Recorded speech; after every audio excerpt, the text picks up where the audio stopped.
Russia says this is one of many confessions by Ukrainian sailors about how their navy illegally entered its territorial waters despite warnings.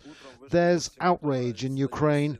Its foreign minister says these men are obviously talking under duress, while, as he puts it, under the claws of Russia's FSB security service. But they're prisoners of war, covered by the Geneva Convention, and should have access to the International Red Cross.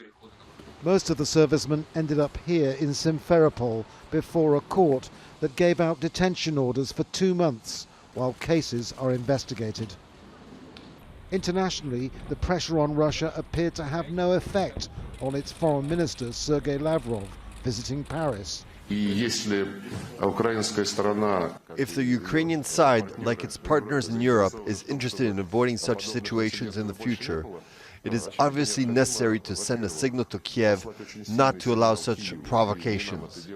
That is not for us to do, but for those who maintain close contact with the Ukrainian authorities. Mr. Lavrov hadn't appeared willing to meet a request made by the French foreign minister. I told Sergei Lavrov that a gesture is expected from Russia, that the prisoners and the boats being held must be freed as soon as possible. But I will also call my Ukrainian counterpart to encourage him to seek a de-escalation in this region. There may be no confrontation now in the Kerch Strait, but the words exchanged by both sides are getting more volatile. Ukraine's navy is saying the Russians were shooting to kill on Sunday.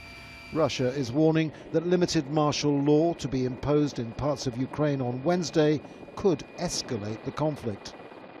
And now it's emerged that not all the arrested crew are sailors. Ukraine's State Security Service, the SBU, says it had counterintelligence officers on board.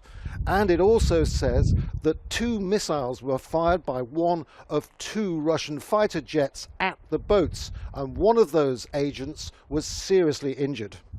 What happens next to the detained Ukrainian servicemen may be unclear. What's certain, though, is that without their release, Ukraine will continue to ramp up pressure for some sort of international action against Russia for what happened off the shores of annexed Crimea. Andrew Simmons, Al Jazeera, Kiev.